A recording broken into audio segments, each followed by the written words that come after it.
some emotional pain. There's some personal pain. And I don't know about you, but in this life and in ministry, there's going to be some personal pain, Pastor. There's going to be some pain that's specific to you. And you've got to learn that even in my personal pain, I'm going to keep my hand in God's hand. You've got to learn that even in my personal pain, I'm going to keep on praising the Lord. And I wonder if there's anybody here that decided no matter the pain, no matter the circumstance, I'm going to bless the Lord. No matter what they say, I'm going to bless the Lord. No matter who walks out, I'm going to bless the Lord. Because the Bible says you should bless the Lord at all times. So with your personal pain, Pastor, you got to keep praise on your lips. The reality of the situation is that they faced an unexpected loss. They faced some emotional devastation, and they faced some personal pain. And that is hallmark for leadership and ministry. There's going to be some pain. There's going to be some loss. There's going to be some emotional devastation.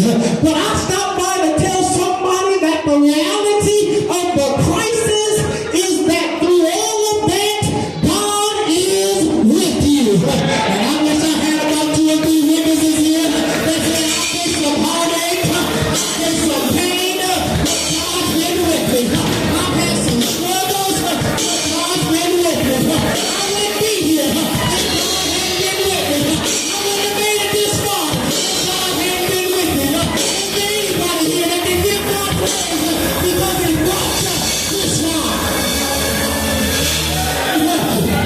He brought you. He brought you. And the reality is, Dr. Culture, is that the same God who took care of you last time will take care of you this time. Same God who wiped your tears last time will wipe them this time. It's the same God. It's the same God. It's the same God. Not only the reality of the crisis, but I want to talk about the response to the crisis. All right. Yes, sir. Yeah. Can I help you? Yes, sir. Yeah. Can I tell you that grief is natural? All right. Amen. That every now and then we're going to have to express ourselves through tears. Yes. Can I tell you that every now and then you're going to have to cry sometime? Yes. Can I tell you every now and then you're not going to understand? Yes. But that's why I love the old church because they said, I'll understand it better by and by. I believe I hear my mama talking.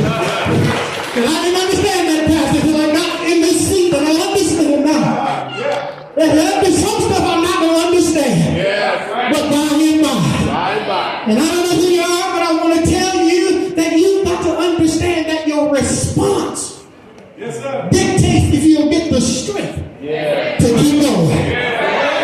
Can I walk with you for a moment? Can I tell you that there were some folks that were there with David that began when things didn't go right. Right. They began to blame him. And they began to become bitter. Sound like some church folks to me. Things don't go right. They looking for somebody to blame.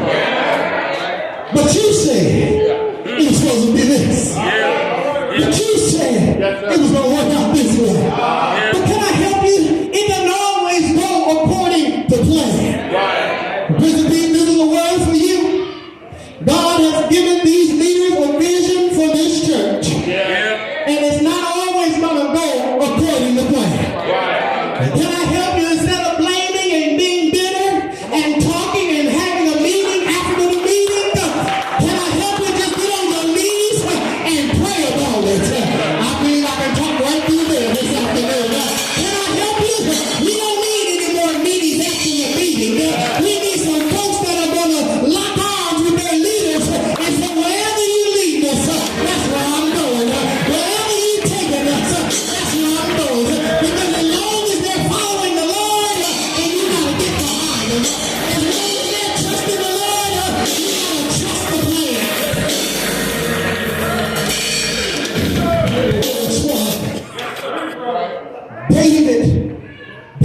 decision to, instead of reacting in fear to the talk of stoning him, he decides that I'm going to inquire of the Lord. Don't miss that this afternoon.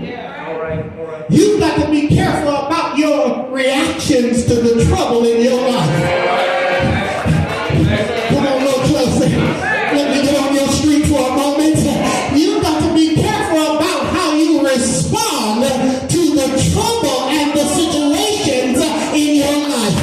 Somebody's still listening. Let me get to your address. Instead of telling somebody a piece of your mind, you ought to just pray about it. Instead of talking about folks and running them down, you ought to pray for them. Come on in here, take your halo off, and just let me talk to you for a minute. Instead of being unkind and ugly, you ought to just encourage somebody in the Lord. No response. David's reaction was that I'm not going to get fearful because folks are talking about killing me. I'm not going to get indecent. I'm a mighty warrior. I probably could take some of y'all, but I'm not going to get ugly. I'm going to inquire of the Lord. That's a word for somebody here today. Just because you can say something or do something doesn't mean you should. Every now and then, baby, you got to learn how to close your mouth and let the Lord fight your battle. You got to say something right through there. You got to learn how to bridle your tongue and let the Lord fight your battle. Because ain't nobody doing like the Lord.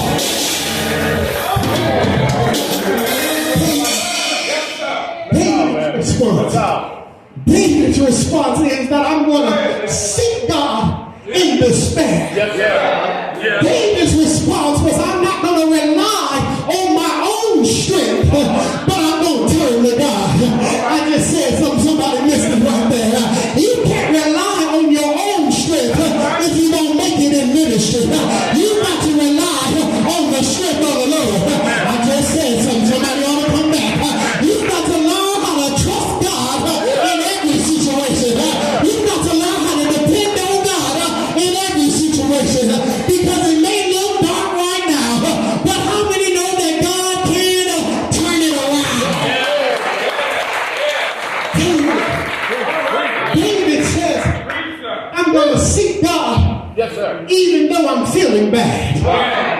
David said, I'm going to seek God even though I feel like I've lost it all. But can I help somebody this afternoon? That just when you think you've lost it all, that's when God shows up. Just when you think it's over, God steps in. And I know there are going to be about 2 or 3 witnesses here that says it looked like it was over, but God stepped in. It looked like the battle was lost, then God stepped in. It looked like I was done, but God picked me up. Is there anybody here that can just give God praise? That because when it looked like it was over, He gave you another chance. When it looked like it was done, He picked you up. When it looked like it was done, He put your feet on solid ground.